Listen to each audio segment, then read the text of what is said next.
All right. Woo. The last one. The fact that you're still awake is amazing. Hey, brother. How you going? How are you doing? Very good. So we are both Miamians, which means that we love great food, beaches, and lower taxes.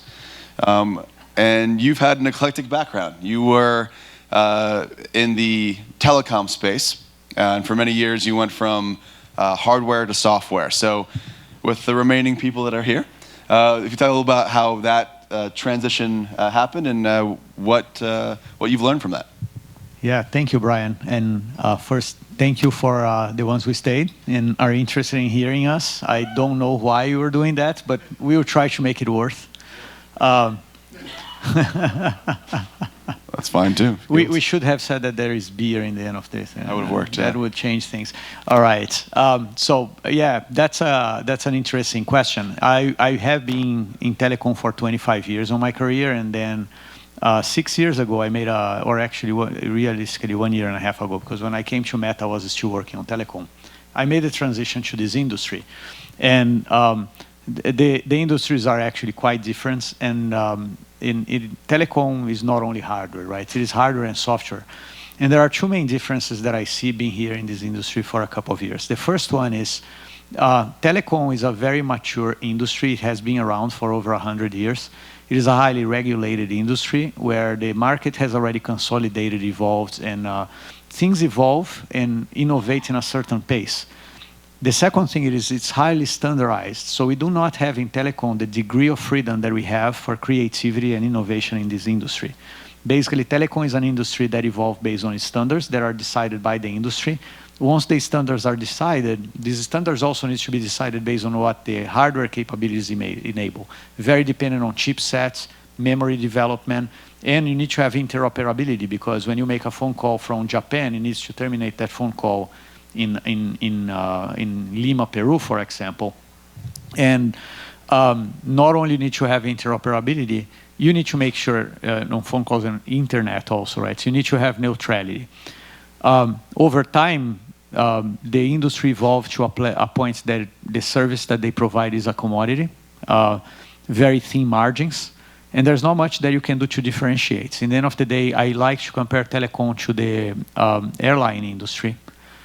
I remember when I started in telecom, some people said, oh, you're in great shape because this industry is going to continue growing, right? The number of cell phones is going to grow.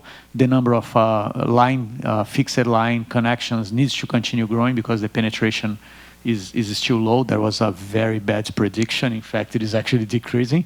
And there is a huge opportunity to start providing broadband data. Back in those days, broadband data was 1.5 megabits per second. You would be killing to have a connection like that in your house, and at that point you still didn't know what to do with that. This industry is very different. There's no standard. I think we're just starting with regulation. We are feeling that, and there is plenty of opportunities for innovation. It is a blank canvas still, and there's still many opportunities. If you have an idea, you plug in into some platform and you build through an API, or you build your code and you create a new service. And there are several degrees of latitude for you to create new things. So it is an industry that is still flourishing with innovation. We barely started consolidation. And it is an industry full of opportunities. It is not commoditized also. I know that some areas of this industry are highly commoditized. So if you're in an agency, I know margins are very thin unless you're talking about creative assets, right? But it's still an industry that has pretty healthy profit margins, which also allows you to feed more innovation through R&D. Barriers to enter are also very small. You know, Ryan, how old were you when you started your company? 30. 30, right? How much hundreds of millions of dollars did you have to invest to build the first equipment? It was $10 for I think access to like Twitter scheduling software. And you probably were coding yourself, right? Yes. That's right. That's the barrier to enter, right? You need to be able to code or hire somebody that can code for you. Telecom is very different, right? You need to have like massive investments to start anything that you want to grow to significant levels. So it's an industry that provides a lot of opportunity to people to get in. All they need to have is an idea and the desire to actually roll out their ideas. So now, thank you for that. That's a good kind of history of software, hardware to software. At Meta today, so you're 18 months in with these partners, one of us being us. What do you focus on? Where do you see the growth here? Yeah, my organization is responsible for integrating APIs and technology with partners to complement our solutions, right? And we work on that across several areas. We have several practices that we do, from creative to work with ed tech, messaging. We have efforts focused on reducing the impact of signal loss caused by ad track transparency that was introduced by iOS 14. And our ultimate goal is to keep growing our revenues through these partnerships and enable partners to create value to our clients through our platforms. So, as a partner of Meta, which has been tremendous for the last 4 or 5 years, give us a perspective now that all the platforms, Meta included, looked at the creator economy. Now, when we think about whether inexpensive content, but really content that resonates better with consumers, you think about people as opposed to brands creating content. So love your POV on the creator economy. Obviously, we're one of a few partners that are in the mix, but whether it's from the business, the perspective of Meta, or even yourself on the creator economy. Yeah. So the creator economy, when I started on this job, I have one of my partner managers that actually works with Ryan. Let's make an honorable mention to Sim Sites, right? Yes, yes. So Sim started talking to me about the creator economy, and I, coming from the background that I was coming from, I said, what the heck is this guy talking about? So he come with a presentation of 60 slides, and he started talking about it to me and explaining how it works and how it is evolving and what creators are doing. And I was blown away, right? I said, how come I've been working on Meta for like 4 years and I never heard of this thing? And what I realized is that it was all around me, right? When I entered in Instagram, I just didn't realize how much it had grown and what it meant to the industry. So when we start talking about the creator economy, people thought about that the creators and influencers would be people like Lionel Messi or Roger Federer or what is the name of the big star of football that I'm not a big fan of football? Tom Brady? Matt Brady. Yeah, he's Tom Brady, yeah. Yeah, formerly married to a famous Brazilian. And, you know, we thought, I think everybody expected that there was going to be about it, right? Just another way for these celebrities to actually leverage their brand and projection to run advertising and making some extra money. But then, because of platforms like us, this became quickly democratized, and a lot of small creators, anonymous people, that in the past, when everything was brokered through media like TV, radio, you know, newspaper, would never make it or become popular, they had like an open space to start exercising their creativity. And they start to become really important because what they do, they create micro-segmentation of communities of interest. So if you like cooking, you know, there's plenty of people that do cooking, and eventually somebody arises as a celebrity on this thing. And now advertisers and brands can actually target these very specific, in some cases, micro audiences, because there are some very specific interests on the creator community to target them. So it revolutionized the advertising business through democratization, through innovation and creativity, and by bringing several people that otherwise would not even come close. And then you have small creators that if you're interested, for example, in bird watching, right? You probably know a creator that actually creates a lot of content in bird watching, and you can watch them, and then advertisers can target you. If you're interested in cooking, you have that. So you have all these audiences now that you can target through these creators, and they do all the creativity for you, and you can leverage your brand and associate with them. Or you can have some of them that actually eventually become pretty big and become almost as big or sometimes bigger than these big celebrities themselves, right? One of the biggest creators that are followed on our platform or TikTok is Kabi. He has more followers than a lot of these celebrities now, and he started being unemployed, sitting on his room, playing with some other platform that I forgot the name, and then he became a big celebrity, right? And has never said a word on social. Until now, I haven't heard his voice. But he's now working with brands that I think he never thought he would do, like Ferrari is one of his customers, right? So you imagine a guy that's now playing with an app because he got unemployed because of a recession in Italy, probably not very excited about the prospects for him. He's a minority, he's black, coming from Africa, so everything is against him. And all of a sudden, Ferrari wants to associate their brands with them. And for context, the creator economy, there's two numbers that are important. There's the influencer marketing, TAM, total addressable market, which is the size, and then there's the creator economy. As of last year, there's never full consensus because a bunch of different people think different numbers, but it's about 16 billion with a B in terms of size. Think about that. I mean, a Meta of the world is in the low hundreds of millions, but it's still a significant amount of piece of that content creation. The estimation is that it's going to be at 28 billion by 2020. So 3 years from now, 28 billion. So massive growth consistently. In the creator economy, which is all the other things like link trees of the world and different content gating sites, that is $100 billion business. So we are in the new form of media, and it's being powered by the Metas of the world, the platforms, and partners like us, influential, to provide you all, or any brands, insights on what creators will drive the most amount of ROI. So off my soapbox. So how do you see partners playing a role in accelerating, whether it's influencer marketing or just the space of Meta? Yeah. Partners are a fundamental part of our ecosystem. Actually, partners helped us historically grow to the size we are today. And we have partners that operate in several areas. We have today over like 2,000 companies that we consider partners because in some way or another they connect to our platforms through our APIs. Right? Partners actually help us fulfill gaps that we have on our platforms. When you get to the size that we are, you can't continue doing everything yourself. You need to rely on an ecosystem. In the case of creators, partners like Influential, they help creators with simple things like, how do I get rights? How do I transfer the rights to use my image to a brand, for example? Or help them work on their creative stuff, put in the right formats, or editing their videos, right? So we have companies like Vimeo that work with us, help us do that. We help them connect to our platforms through APIs so they can connect at scale. We sometimes help them with Influential, is very good at them, connect them to potential buyers of their services, right? And this all helps us because we can operate in a much bigger scale. Partners develop segmentation of specialties that we will never develop by ourselves. They help us identify gaps in the market that we need to fulfill, and sometimes they fulfill these gaps themselves for us so we can continue scaling and growing our platform. So speaking of buyers, how important and what do you think about the world of measurements from partners? Measurement is extremely important. In fact, I will give you some interesting data, right? Over the last 15 years, the biggest opportunity on the digital ads space was improving targeting and delivering.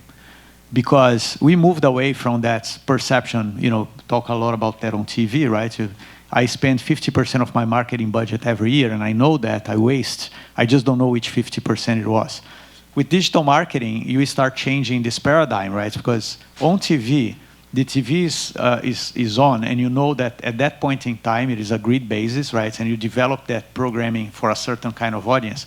But you have no guarantee that that is really the audience that is watching your content, okay? Because you can have a dog sitting in front of the TV because somebody left the TV on, and you're paying for advertising for that dog to watch. So with digital, we start doing improvements on how we do targeting.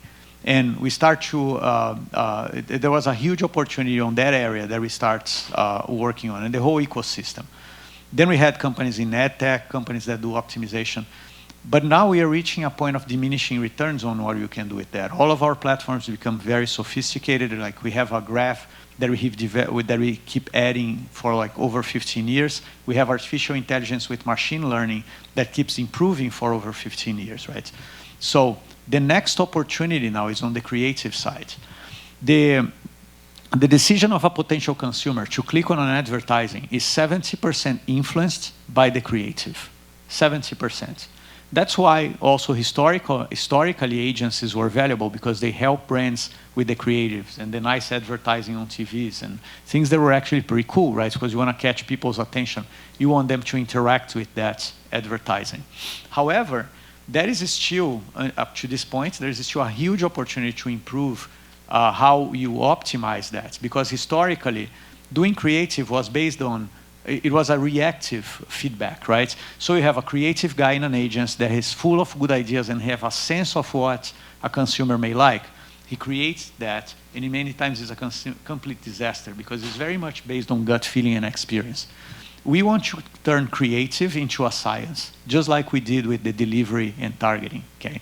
Ideally, you would be able to look into a video or something that a creator developed, use machine learning to look into several attributes. Sometimes we have one partner that look into 60 attributes in a video, and then they do several permutations of these attributes to see what will cause the user to interact better with that will catch his attention.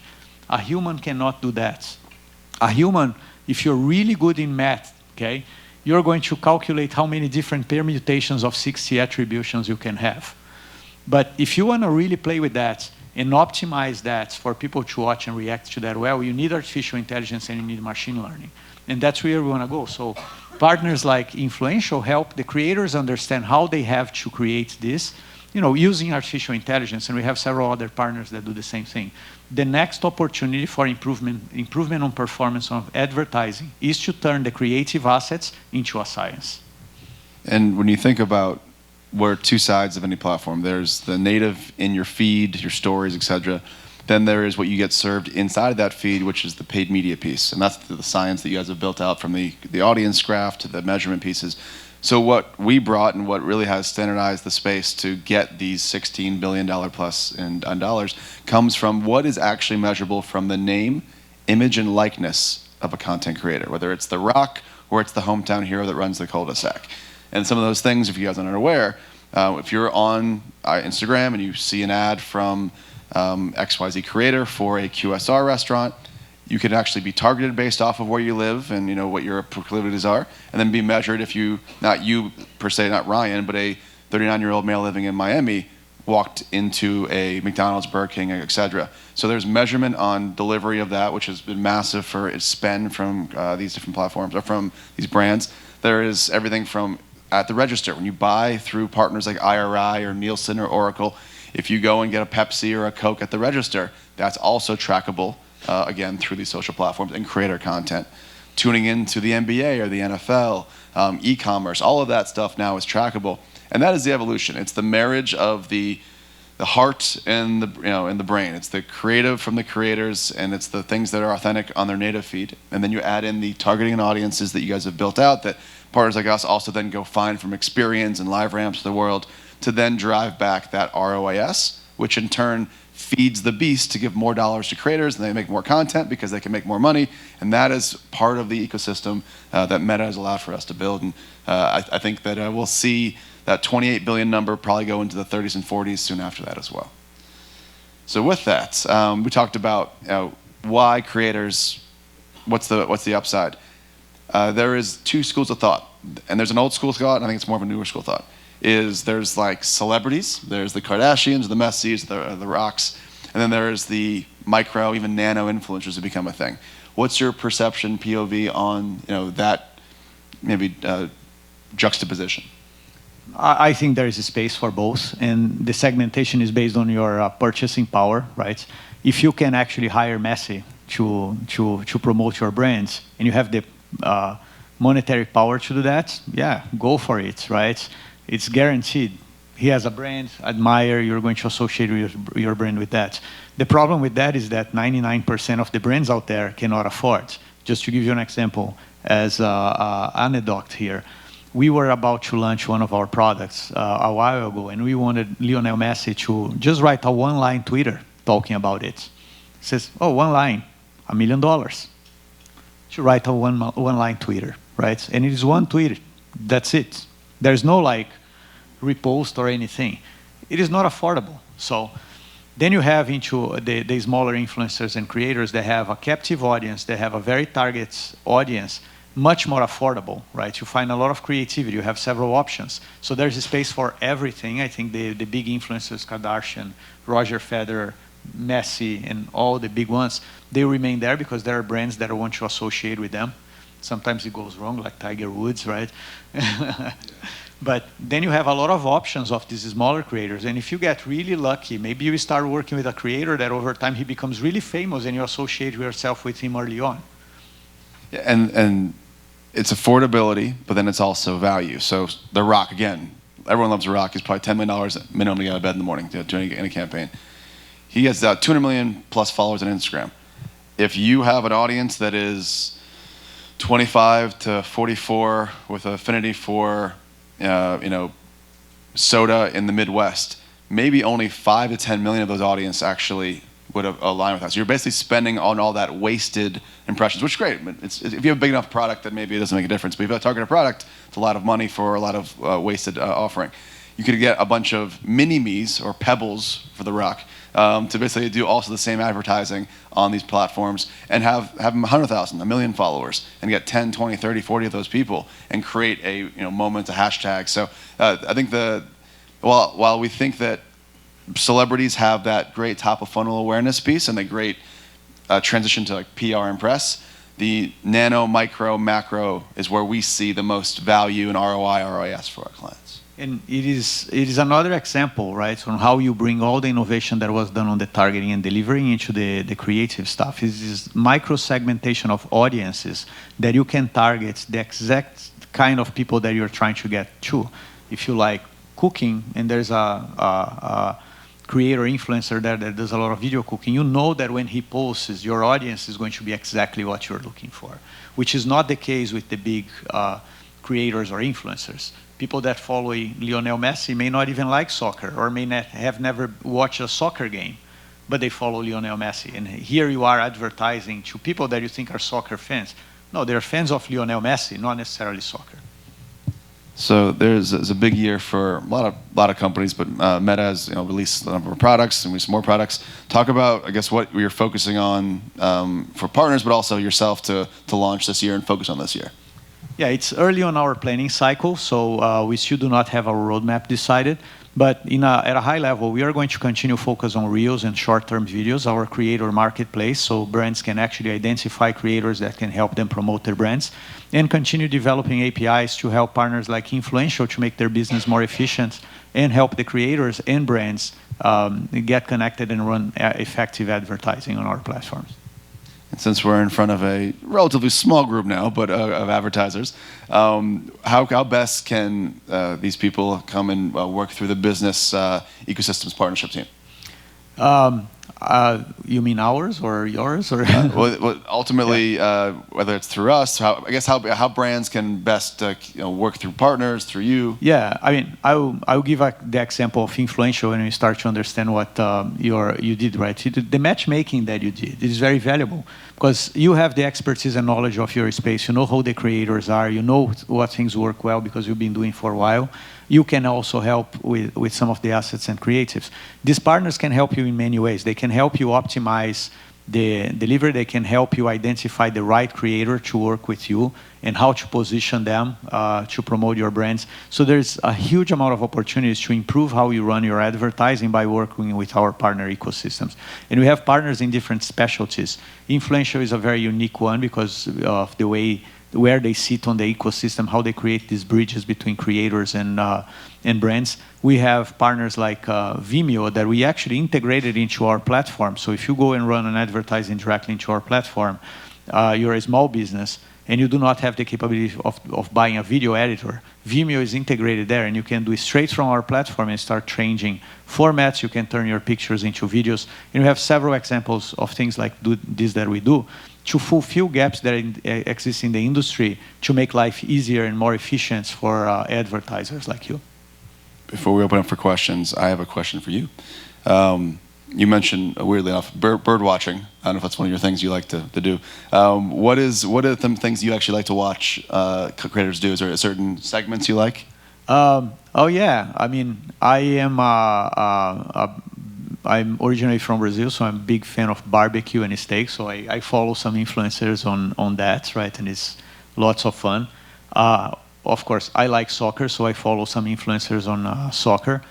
I like racing, Formula One. So there's some pretty interesting influencers out there that do things there. Like you don't necessarily need to follow Lewis Hamilton to see interesting stuff. There's a whole bunch of people that are big fans of different things, and they create quite interesting content. In fact, I think I spend much more time than I should on Instagram. When I get into that, is addictive because it is things that I really like, right? So I don't necessarily keep watching all the time like celebrities. I spend more time watching things from these creators and influencers, small ones, because I find it is really interesting and rich. And sometimes I lose track of time. You start, all right, let me take a look at Instagram to see what is there. Like 45 minutes later, I'm still there, right? Yeah, my guilty pleasure is trick shots. Not because of like the making a basketball, across the court. It's seeing their reaction because they obviously spent half the day trying to get that thing to work, and then they're exclaiming with pure joy.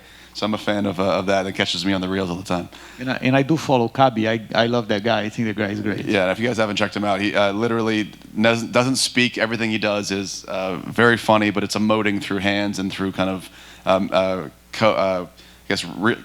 co-reeling with people and making fun or laughing about what's happening. And yeah, he started all like by saying everybody complicates everything, right? So you take the videos out of another platform that I forgot the name, and Instagram, and he would actually make fun of these videos. People doing things that should be really simple, and they would make it very complicated, and then he would like make it simple. Yeah. Signature move. Very cool. Interesting. Questions, yeah? What advice would you give to clients or brands who are wanting to enter the metaverse space for the first time and say, we're feeling behind. This is the buzzword. We need to be in the metaverse. What are some qualifying questions you might ask them, or how are you guiding them on those initial conversations? I think you should start with the motive for which you want to enter the metaverse, right? What do you want to get out of it? Of course, you can get in there out of curiosity and get an Oculus. By the way, the metaverse is not only about virtual reality, right? So you can get into the metaverse before that. But if you are just curious to see how it works, get an Oculus and start playing with it so you start experiencing that, right?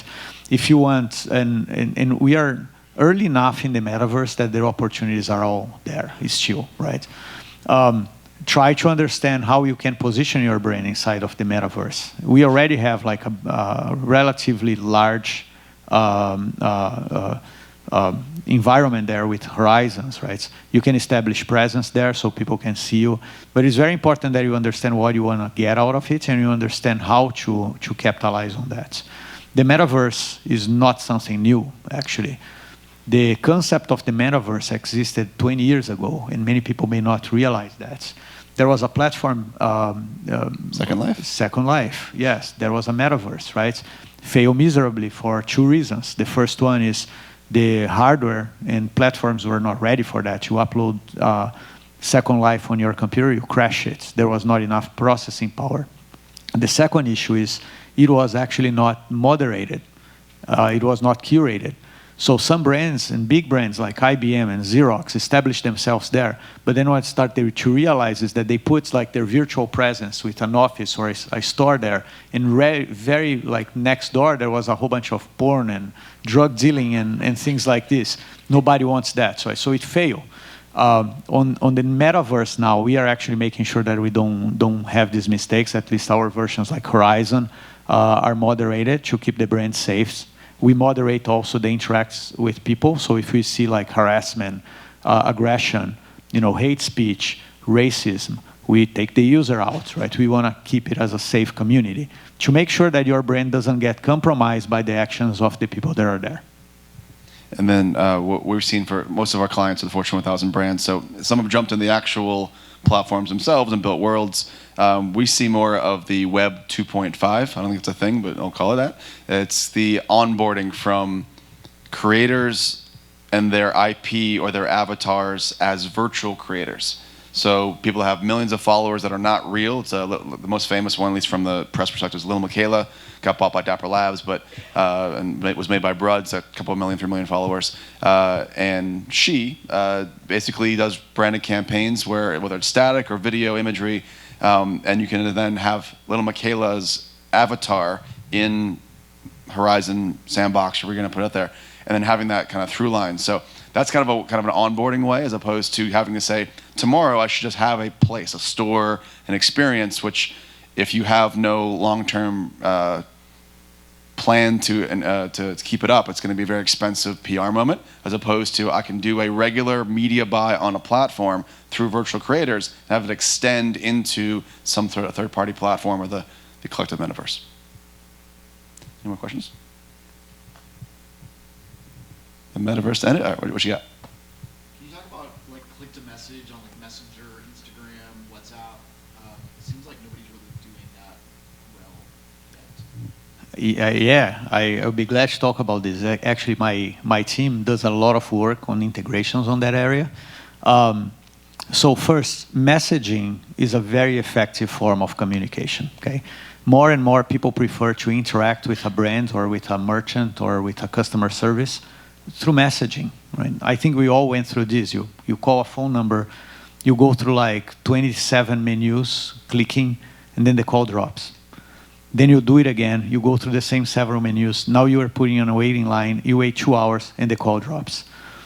Then you do it again, you wait 2 hours, somebody picks the phone, and they say, I will transfer you to somebody else. Then you get in a wait line, the call drops. It's terrible, right? So people are starting to increasingly prefer to interact through messaging, okay? So our platform, in a holistic way, you need to make sure that you know how to use these capabilities. You need to understand how to go through the journey, right? So when you run an advertising on our platform, you know, the price will vary based on two things: supply and demand, and price will also vary on how sophisticated you want your advertising to be. So if you want to make it highly targeted, okay, using some of our products like lead ads and click to messaging, you're going to pay a little bit more. If you just want to run a location-based advertising, like you have a bakery, right, and you want to advertise within 3 miles of your bakery to bring people there, that is very easy to do. And you can start getting signals of the kind of people that are interested in your products, right? Then you move to the next step. Now, our algorithms will know which are the potential clients that reacted to your advertiser, but didn't buy or didn't visit you. And then you can do a retargeting, maybe doing a lead ads, okay? Now these users are going to be willing to provide you their information and they want to be contacted. And when they do that, they provide you the consent to contact them. From that point, you can start calling them, right? And sometimes they don't answer the phone. Or you can run another advertising, now very targeted with click to X, click to Messenger, click to WhatsApp, or click to Instagram Direct. And when you send that message, when the user looks at advertising and they click to message, what the user is really saying, he's saying, I want to talk to you right now. I'm interested in your product. That is your opportunity to converge. So you walk that user through a journey, like from top of the funnel where you discover the user, all the way down to the point where you have a user that is really interested in talking to you and you can converge it like this, right? So it is important to understand how to use our products and capabilities to make it efficient. And once you do that, once you identify that user that is willing to exchange messages with you, this is another point where we keep our platform safe, right? There is very little spam on our platforms. There is no spam on Messenger because you know who is on the other side, and you only bring friends to Messenger, people that you know. If people actually friend you and by accident you accept and they start sending you messages, don't block them. They're gone. You can't do that on SMS, by the way. And in WhatsApp also, we monitor actually the behavior of merchants. And if we see that there's too many people blocking a merchant, we block the merchants to keep the platform safe. Once you identify the user that is willing to interact with you through an advertising, that user gives you consent to talk to him. You can start sending them direct messages like, let's say that you sold a camera to that user through a click-to-X advertising and you converted it there, right? Now you have a new model of camera, or you have something that you believe that their user is going to be interested on. You can send that message. Hey, Joe, I just want to let you know that I have a new camera that is starting the store. I think you should come here and visit because you may be interested on that. Joe responds to you. You create a trusted communication channel with your users. I think that we will not get anything more from expertise than the rest of any questions remaining. So thanks, guys. I will say, please hydrate. It's been a long week, and I appreciate you making time for us and giving us your sage advice. Thank you, Ryan. Thanks, Always guys. a pleasure. Appreciate it. Thanks, sir.